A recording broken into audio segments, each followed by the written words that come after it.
is East Asia Tonight. Good evening, everyone. I'm Jill Newbronner, and here are tonight's top stories from East Asia. South Korean ministers in a rare foreign media briefing seek to reassure allies and calm market jitters around impeached President Yoon's short-lived imposition of martial law. A seismic shift in Japan's auto industry may be in the wind as Nissan and Honda pursue talks that could include a merger to rival emerging Chinese heavyweights. China and India in crucial talks to hash out long-simmering and deadly disputes over their shared border. And President Xi Jinping arrives in Macau ahead of celebrations to mark the 25th anniversary of the former Portuguese enclave's return to China. North Korean troops deployed to support Russia's war in Ukraine reportedly suffer several hundred casualties due to lack of experience.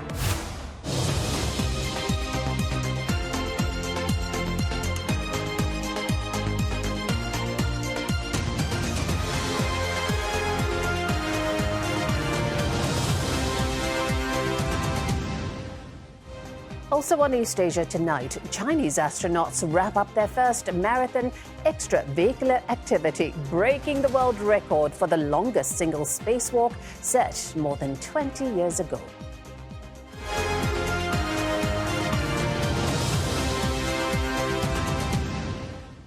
South Korea's government is moving to restore trust and confidence amid the country's biggest political crisis in decades, sparked by President Yoon Suk-yeol's short-lived martial law decree that has led to his impeachment. Now, Deputy Prime Minister Choi Sang-mok held a rare news conference for foreign media in a bid to calm market jitters and reassure Seoul's allies. 무엇보다 대외 신인도 관리에 역점을 두겠습니다. 금융 외환시장 24시간 모니터링 체제를 지속 가동하고 외국인 투자에 대한 인센티브를 강화하는 한편 한국 경제 설명회 등으로 한국 경제의 견조한 펀더멘털에 대한 국제사회의 이해를 높이겠습니다. CNA's Im Young-suk joins us live from Seoul. Young-suk, so how are they going to do it? How are they going to calm allies' jitters and reassure them amid the current political turmoil, as well as with the incoming Trump administration? Well, it wasn't just Choi Sang-mok, the finance minister, who spoke to the foreign media. There was also the foreign minister, Cho Tae-yeol, and it seems like they wanted to convey the messages of how they wanted to overcome this crisis and also how they were preparing for the incoming administration in the United States. And in fact, Cho Tae-yeol started off his remarks talking about how shocked he was, like everyone else, when he first heard about this martial law declaration. And also he spoke about how he, together with the acting president, Han Duck-soo, spoke to the U.S. President Joe Biden and the Secretary of State Blinken about this unwavering confidence in South Korea's democratic resilience and their unwavering support for bilateral alliance. But first, let me share with you what he said about the United States and North Korea in that briefing. 우리 정부는 굳건한 한미 동맹을 바탕으로 빈틈없는 안보 태세를 확립하고 있습니다. 한반도 정세를 안정적으로 관리해 나가면서 북한이 도발을 감행할 경우에는 단호하게 대응할 수 있도록 만반의 대비 태세를 유지할 것입니다. 북핵 문제에 대해서도 미국이 신행정부 출범 이전에 우리 대응 구상과 로드맵을 마련하여 북미 협상 가능성에 선제적으로 대비해 나가겠습니다.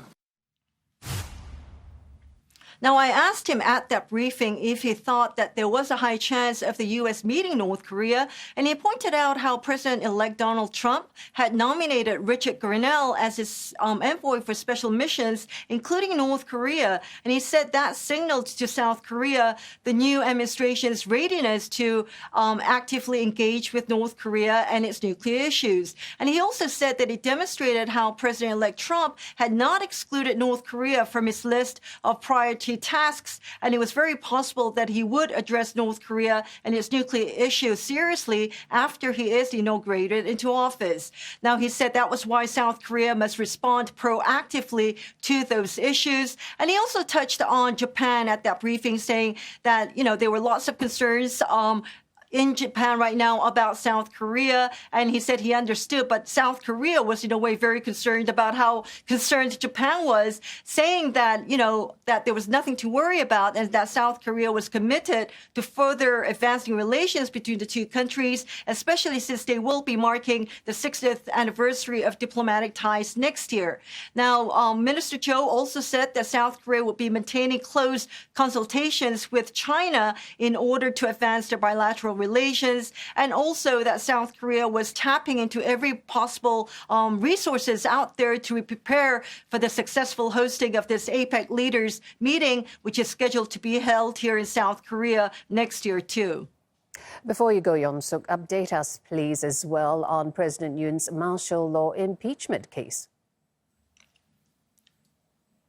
Well, from what his lawyer says today, it seems like President Yoon Suk-yeol is expected to appear before the Constitutional Court personally to defend himself in this impeachment trial and argue that his martial law declaration was a legitimate act of governance, as he has always said since he declared that. Now, if that is true, he is going to be the first to appear himself as president, because former presidents Park Geun-hye and Roh Moo-hyun, both who were also had to attend impeachment trials, did not attend their hearings personally, but instead sent their lawyers.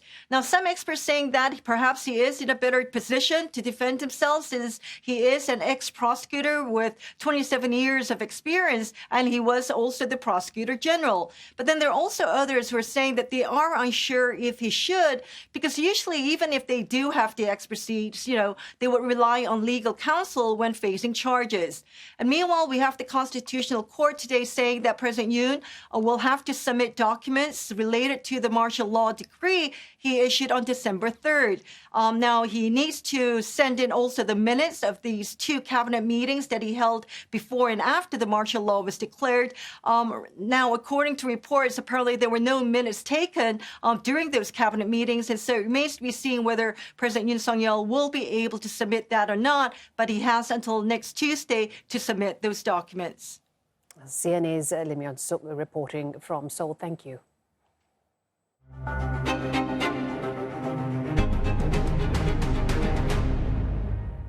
A senior U.S. military official says several hundred North Korean soldiers have been killed or wounded in battle alongside Russian forces in the Kursk border region against Ukraine. While no exact number was disclosed, this is the first significant estimate of casualties weeks after Kyiv revealed that Pyongyang had sent more than 10,000 troops to support Moscow's war effort. The U.S. official also said North Korean soldiers lacked combat experience, which likely contributed to the heavy casualties they've suffered at the hands of Ukrainian forces. The casualty disclosure comes as the Biden administration is pressing to send as much military aid as possible to Ukraine before President-elect Donald Trump takes over. There are growing concerns that Washington might not be able to send all of the remaining $5.6 billion in U.S. military aid intended for Kyiv before January the 20th. That's when Mr. Trump is sworn in. Meanwhile, Ukraine's NATO allies are also gearing up for the incoming Trump administration. Reuters reports the defense bloc has now taken over coordination of Western military aid from Washington. The step gives NATO a more direct role in the war against Russia's invasion. Ukrainian President Volodymyr Zelensky says he will float the idea of deploying foreign peacekeeping troops in his country when he meets European leaders in Brussels today. І тому там питання можуть бути не тільки про контингент, також може питання бути, які Україна буде піднімати. Це наші далекобійні можливості, це максимальне фінансування нашого внутрішнього виробництва наших сил, щоб посилювати наші Збройні сили. Hi, I'm Roland Lim, and we have your business updates coming up on East Asia tonight, including the Bank of Korea has a sobering message for investors that recent political turmoil could weigh on its economic targets. And Japanese auto giants Honda-Nissan are said to be in preliminary merger talks. We'll take a look at how markets are responding to that potential M&A deal.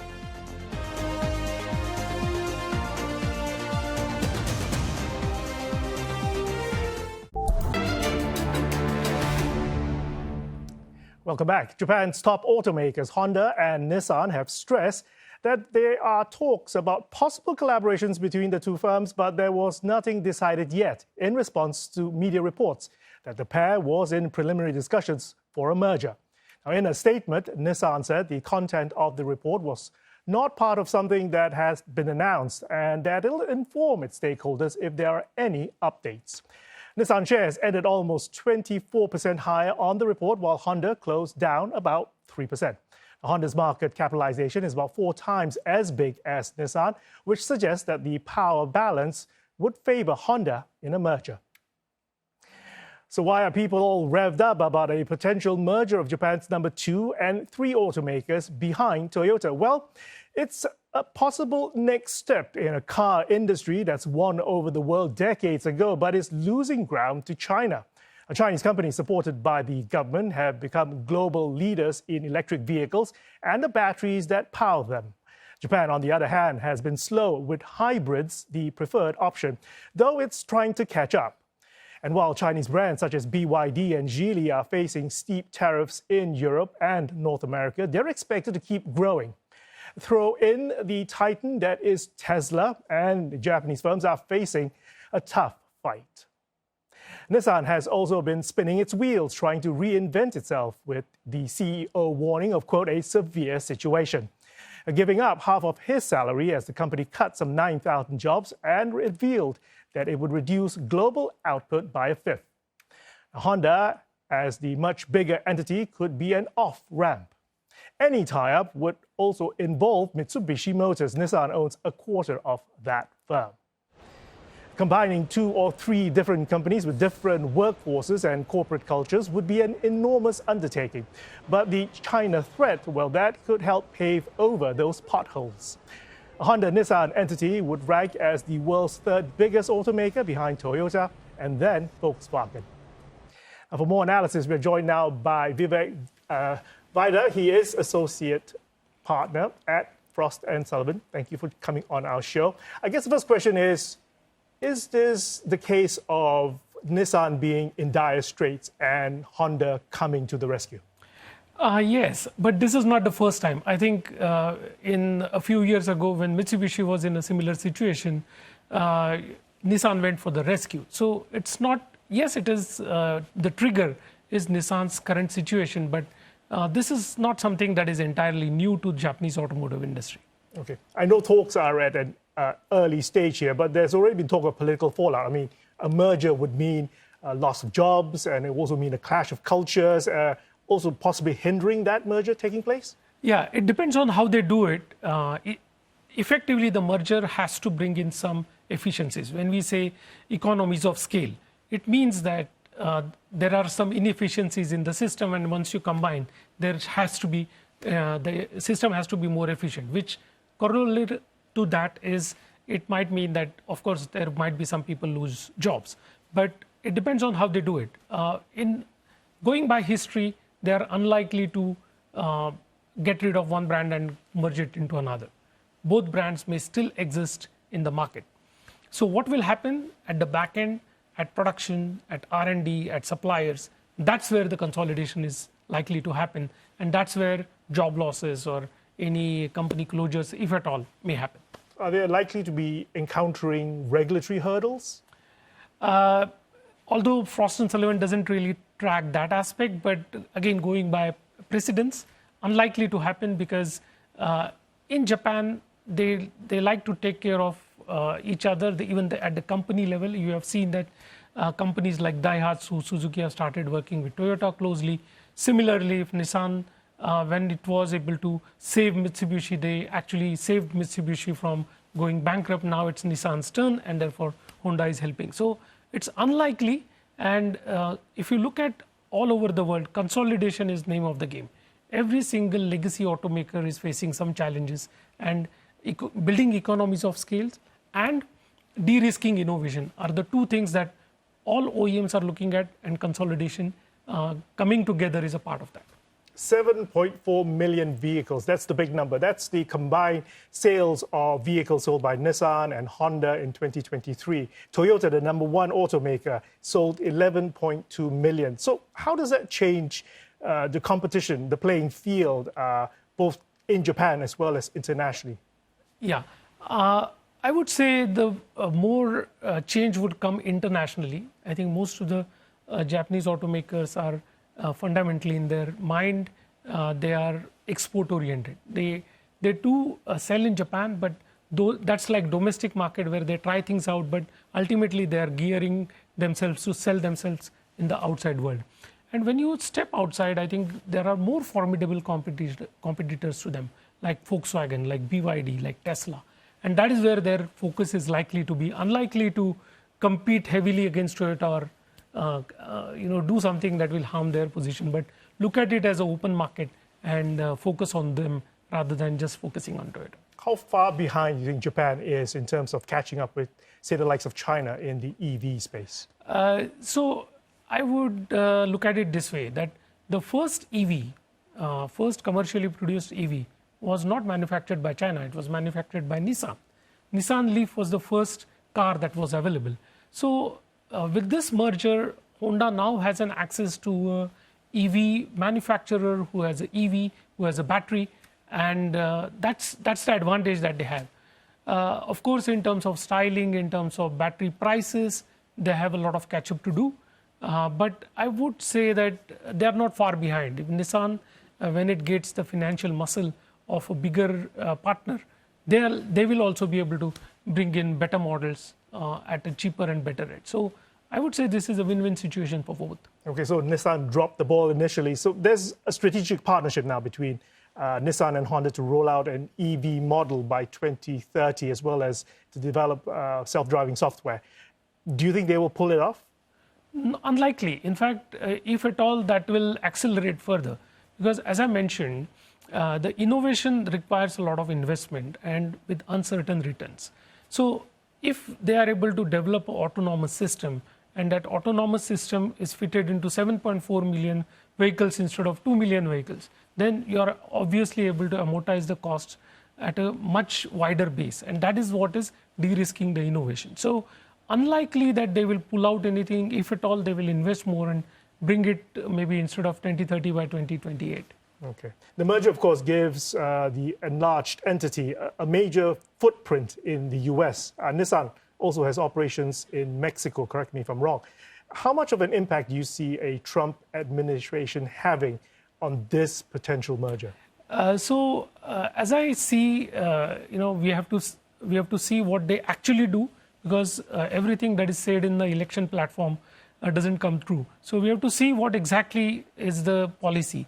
But based on our analysis, any production base like Mexico, like Thailand, like Canada, where they already have a lot of production happening, and if a vehicle is produced there and entering US, it is unlikely to get impacted. I think most of the tariff barriers are against, say, someone like China, whom they perceive that they are maybe there are some subsidies that are happening at the back end. But established bases like whatever I mentioned, it is unlikely that the tariff barrier will impact them. That is not the way it will work. So that's why you'll see most of the Chinese automakers are entering Thailand, because that's an established base and unlikely to get taxed. Okay, Vivek, we shall see if Honda and Nissan will pull it off. That was Vivek Baija. He is associate partner at Frost & Sullivan. U.S. investment firm Bain Capital is planning to bid for Japan's Fuji Soft shares without the support of the IT consultant's board of directors, should a second-round offer from rival private equity firm KKR fail. Now, the move threatens to ignite a rare hostile battle between two global private equity giants. Bain intends to launch its bid at 9,600 yen per share, which values Fuji Soft at $4.2 billion. Now, it's higher than KKR's offer, but also the same offer that Fujisoft rejected in favor of going private with KKR.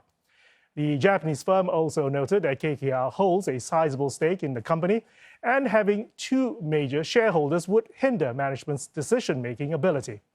Bain says it has strong concerns and distrust about Fujisoft's reaction, and that there was no reason for its higher offer to be rejected.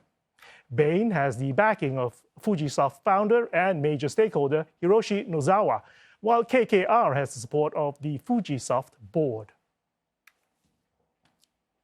Investors in Japan have also been kept busy with a jumbo IPO after chipmaker Kioxia has gone public in Tokyo this morning. The long-delayed listing of the Bain-backed memory maker comes after years of negotiations and delays caused by the COVID-19 pandemic. Shares soared as much as 12% on its debut, but closed the day just below that level. Today's listing is the third largest in Japan this year, following mammoth IPOs from subway operator Tokyo Metro, as well as X-ray device manufacturer Rigaku Holdings. Kioxia's listing also helped Japan's IPOs raise the largest amount of money since 2018. Although the number of deals have fallen to a decade low, suggesting that jumbo deals are dominating sales, according to data compiled by Bloomberg. South Korea's central bank has warned that the nation's economy may fall into an extended slump following the political turmoil after President Yoon Suk-yeol's surprise short-lived martial law decree and a prolonged decline in consumer spending as well. Now, the Bank of Korea has again trimmed its GDP projection for this year. The bank now expects a 2.1% growth instead of 2.2% expansion. Now, before that, it was at 2.4%. The central bank also flagged that 2025's growth may be slower than expected. It earlier projected a 1.9% advance for next year. But Bank of Korea Governor Ri Chang-yong noted that the political schedule is somewhat clearer, although uncertainty still remains. On inflation, the central bank expects it to stay stable at 2% target for this year, or next year, I should say. And prices have been cooling in recent months, enabling the Bank of Korea to lower interest rates to help shore up a slowing economy. Governor Ri said that a bigger than usual rate cut may not be needed, but stressed he will need to look at more data to determine the bank's policy path. The Bank of Korea is scheduled to make its next rate decision in January. Staying in Korea, the government has unveiled measures aimed at boosting corporate investments in key sectors. It was introduced to address concerns about the long-term economic impact of President Yoon Suk-yeol's brief martial law declaration and impeachment.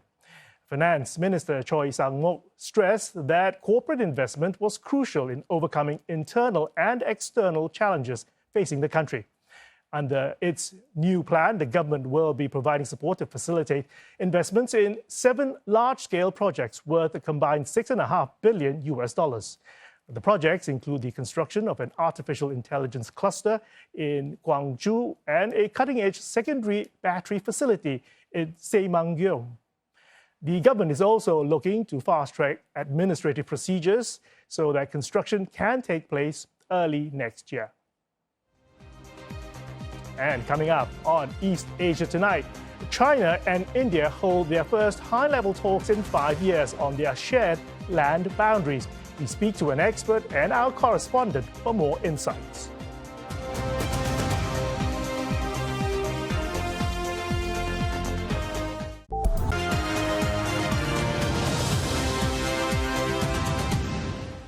You're watching East Asia Tonight. Shares of Japanese car maker Nissan soar amid reports of merger talks with rival Honda. Both companies confirm discussions are ongoing about collaboration, but say no decision has been made about a merger. South Korean ministers hold a rare foreign media briefing, seeking to reassure Seoul's allies and calm market jitters caused by the president's martial law attempt. And North Korean troops deployed to support Russia's war in Ukraine reportedly suffer several hundred casualties due to the lack of experience. Chinese Foreign Minister Wang Yi is currently meeting Indian National Security Advisor Ajit Doval in Beijing, resuming talks on the two countries' decades-long border dispute. More details from the meeting are expected to be known a little later today. China yesterday said it is ready to work with India to enhance mutual trust through dialogue and manage differences. China and India share a 3,500-kilometer-long border and have in the past accused each other of trying to seize territory along their unofficial divide known as the Line of Actual Control. Now, relations have been strained in recent years after a clash in the Galwan Valley in 2022. Then, at least 20 Indian soldiers and 4 Chinese troops were killed in hand-to-hand combat. Now, Mr. Wang last met Ajit Doval in September, and that was in St. Petersburg. The two sides agreed to work towards complete disengagement on the contested frontier. A month later, Chinese President Xi Jinping met Indian Prime Minister Narendra Modi in Russia, hailing an agreement on patrols in disputed areas to end the 4-year military standoff.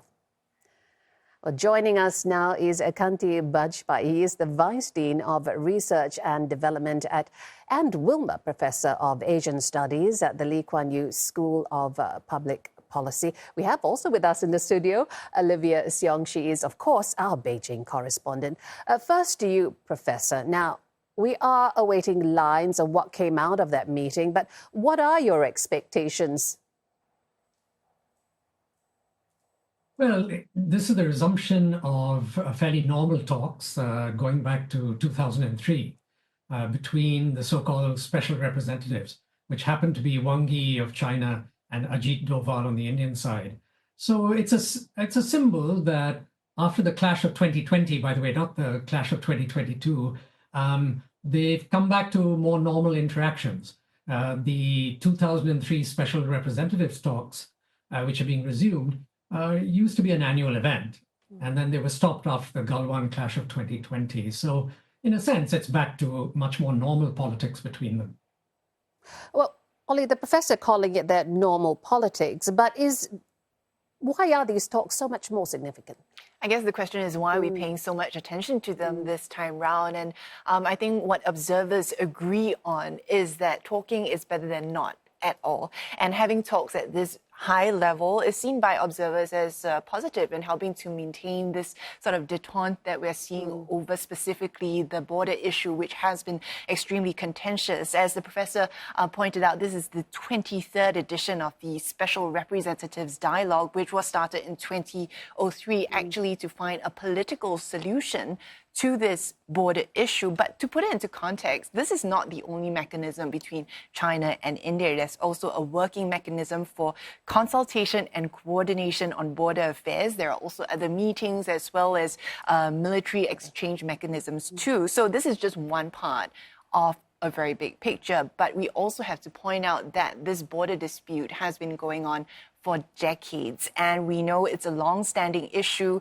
The talks significant because they're resuming now 5 years later and following consensus between China and India. Not forgetting this comes after that rare meeting between the top leaders of the two countries, Chinese President Xi Jinping meeting Indian Prime Minister Narendra Modi earlier this year. So it does give greater momentum to improving ties. But analysts also are saying that despite there being progress, there is still very much a long way to go in all this. This detente is extremely fragile, even though we have seen what both sides have called, the process of disengagement, moving troops essentially further away from the disputed borders so that they are no longer in some places in so-called eyeball-to-eyeball positions.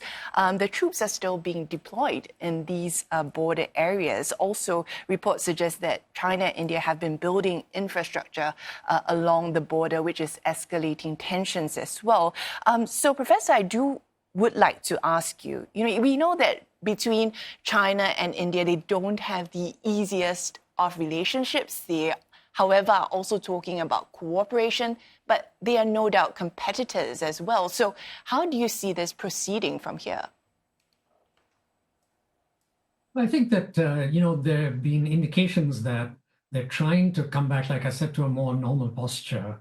The economic relationship also took a hit after the clash of 2020, but trade remained lively. In fact, last year, bilateral trade was the highest it's ever been. So that's another indication of kind of accompanying détente, which is economic as well. I think diplomatically too, you can see a visible softening because it's not just a matter of Xi Jinping meeting Modi or the special representatives meeting each other. There's a visible difference in the kind of pronouncements on various issues.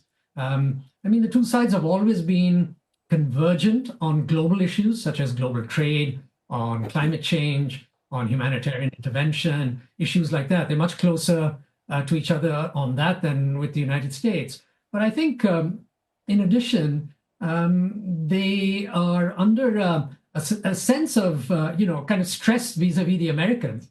And some of the kind of softening up is as a result of that. So I think the Indian government has been quite uncomfortable with accusations from America that, the Indian government may have tried to assassinate someone. There have been differences over the protection of minority rights, over democratic backsliding, criticisms in the US Congress. China, of course, is perpetually under criticism for those kinds of issues as well. I think it's got to the point where India as well feels that they've got to send the Americans a message. And given that, Donald Trump is coming to the White House, I think both sides want to hedge their bets a little bit as well. If Trump turns out to be difficult on economic issues, on diplomatic and political issues, then, coming together gives them a sense of bargaining space with the Americans, kind of warning to Washington that they have other strategic choices if the Americans get very difficult. Only interesting what the Prof was saying there, but give us a greater insight into what China's thinking. What are they hoping to achieve from this? Yeah, I think, Jill, we can look at it from on two fronts. One, there is the economic front between China and India. China is India's largest trading partner, while they cooperate, especially on trade. And China, while it has been angered by actions taken by India since the 2020 clash, including increased scrutiny on Chinese investments and businesses, also the cutting of direct flights between the two countries, banning of Chinese apps. At one point, India was also talking about a ban on visas for Chinese nationals. All this has added to the tensions. But we do know that China is focused very much on its economic recovery. And so having good relations with India would help it certainly with that. On another front, there is the diplomatic front, the image of China in the world in the face of increased international scrutiny, especially from the West. Not too long ago, we heard from the Foreign Minister, Wang Yi, saying that China is having more trust and less suspicion with major countries in the region, specifically naming what it has done to improve relations with India. And so, Prof, we know that these talks aren't expected to be the end of this ongoing dispute. But do you think from here we may see India relax some of its rhetoric or some of the measures it has taken against China, some lower hanging fruit perhaps?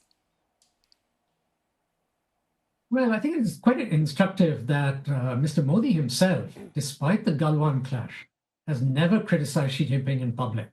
And that continues to be the case. So there's been restraint there. On an issue that India frequently criticized China some years ago, which was the Belt and Road Initiative of China, India has again stopped criticizing it in public. That's another sign of the kind of restraint that India is showing. On the border itself, on the Galwan clash of 2020, India had said that it will not resume any kind of normalization until Chinese troops withdraw, and that they would have to go back to the precise spots from which they made the ingress. That too seems to be softened. I mean, there seems to be evidence that despite these withdrawals that have taken place in the last few weeks, that is not quite a withdrawal by China and India back to original positions. And they've seen fit to create a buffer zone, which the Chinese were pushing, which India was a bit uncomfortable with, but which India seems to have now accepted. So I think that, there are a number of ways in which India has softened its position. Looking ahead, I don't see a breakthrough on the border, least of all in these talks, which are very symbolic, really. But I think that one should pay attention to one political factor on the Indian side particularly, and that is, Mr. Modi himself. He is now in his third term. Perhaps he'll do a fourth, but he would like to leave a legacy. And I think one of the legacy items that is on his mind is a breakthrough with China. He would love to go down in history as the person who finally made a breakthrough. So not today, not tomorrow, not day after, but I think looking ahead, there may be some quite significant developments on border talks in the next couple of years. Especially with India being more restrained in its rhetoric and public posturing vis-a-vis China. Legacy issues at play here. But earlier, Professor, you mentioned the US factor and how both countries were hedging their bets in this area. That seems to suggest that this might bring opportunities as well as challenges for China-India ties. Yes, I think that's correct. The opportunity is that with a kind of discomfort with some American policies towards both of them, I mean, sharper for China, less so for India, there is an opportunity here for the two to come together and for China to see that some of the ties that India has developed with the United States strategically in the Indo-Pacific, the so-called Quad, various bilateral agreements on military cooperation, that perhaps India, could be edged away from very kind of fulsome participation in those. And that would be a relief to China. I think for India, the opportunity is that India would like to send a message, as I said earlier, to Washington, that it's not to be taken for granted at all.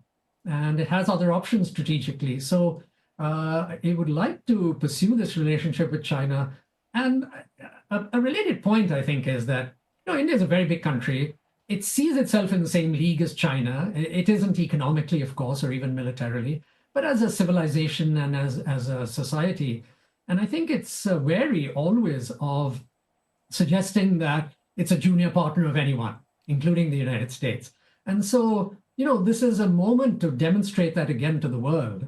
It's trying to build its influence in the global South and elsewhere. And I think edging away somewhat from the Americans and building bridges with China does signal a greater independence of stance.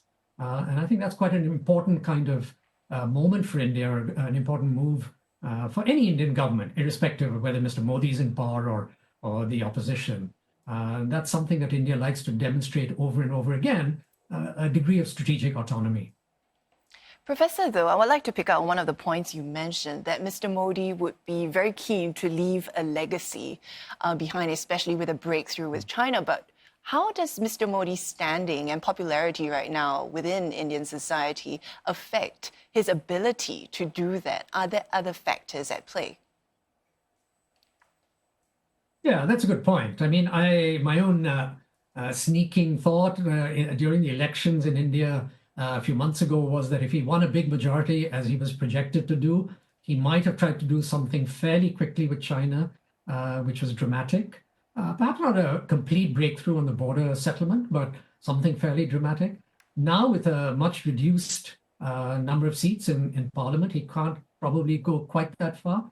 I think he would like to make some moves. And one of the things we need to remember is that the opposition, led by the Congress Party, has always taken a rather softer line, at least rhetorically, verbally, with China.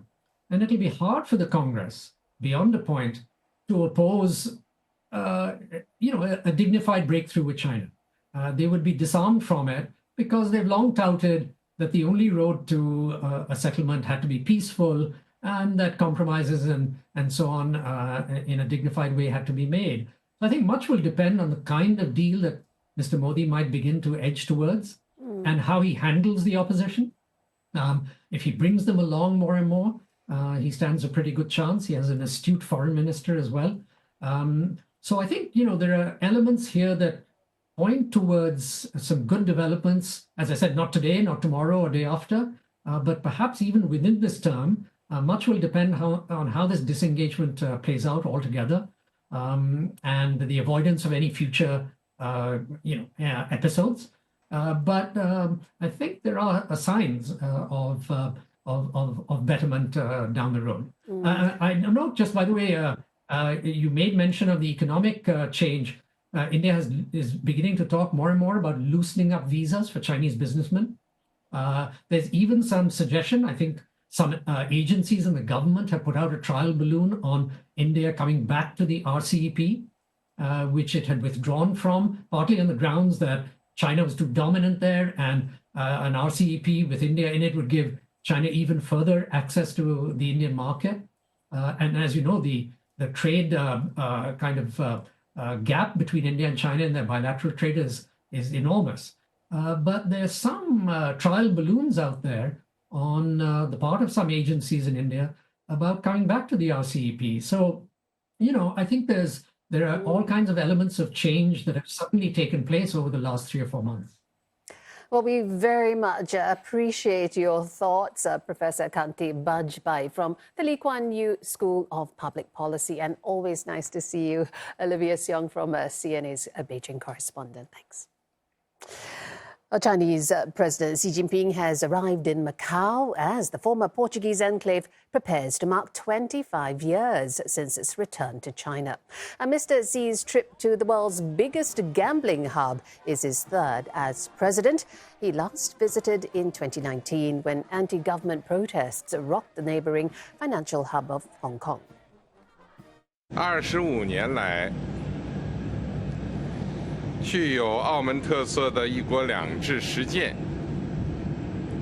取得了举世公认的成功，展现出勃勃生机和独特魅力。国家的发展日新月异，势不可挡。澳门的发展厚积薄发，未来可期。这是澳门居民的光荣，也是全国人民的骄傲。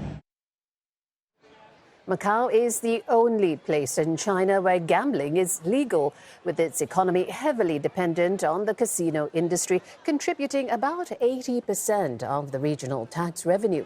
The special administrative region, located on China's southern coast, returned to Chinese rule on the 20th of December 1999, governed under the same one country, two systems formula as Hong Kong. Beijing has consistently praised Macau for its loyalty and stability, and more than half of its 700,000 population immigrating from China in recent decades. Coming up on East Asia tonight, North Korean leader Kim Jong-un pays tribute to his father on the anniversary of his death.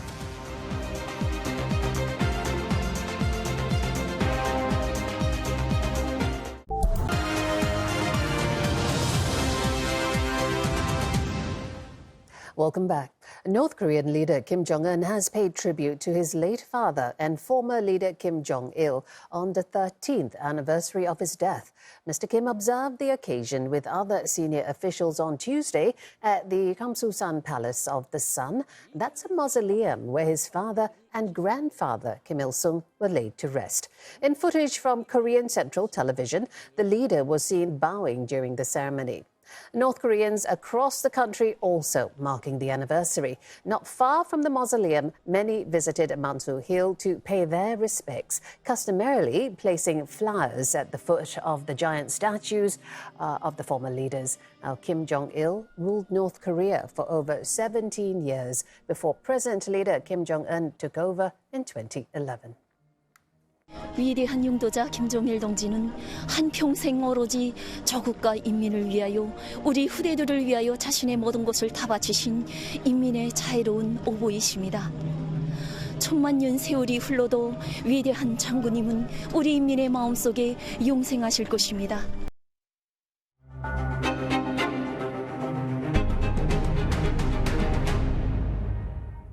Ukrainian President Volodymyr Zelensky is set to meet with NATO's chief and key European leaders in Brussels to discuss next steps in its war with Russia. It follows fears over Washington's potential pullback as U.S. President-elect Donald Trump prepares to take office next month. A French President Emmanuel Macron and EU's chief Ursula von der Leyen are expected to attend, along with leaders from Germany, Poland, Italy and Denmark. NATO's chief, Mark Rutte, says the meeting will focus on ramping up military aid as well as ways to strengthen Ukraine politically and geopolitically. Just yesterday, the Ukrainian leader called for more air defense systems from his allies. Plans for a potential deployment of European troops to Ukraine have also surfaced. Western backers are seeking to shore up Ukraine's forces to counter Russia's deployment of North Korean troops. The meeting comes a day after Ukraine said it killed one of Russia's top generals. Russia has detained an Uzbek citizen who investigators believe placed the bomb which killed Lieutenant General Igor Kirillov. The suspect claims Ukraine's security service gave the instructions. Now, this is the most high-profile killing of its kind on Russian soil by Ukraine. Just a day before, Kyiv charged Kirillov with the use of banned chemical weapons. Russia has opened an investigation into the assassination. Former Russian president and the current deputy head of the Security Council, Dmitry Medvedev, has threatened revenge against the military and political leadership of Ukraine. Moscow is also accusing Kyiv's allies of approving war crimes. General Kirillov has been sanctioned by the US, UK and other countries who accused him and his unit of deploying chemical weapons in battle. Russia denies the charge and, in turn, accuses Ukraine of using toxic agents in its own military operations. Well, a rocket built by Japanese startup SpaceOne failed shortly after liftoff this morning.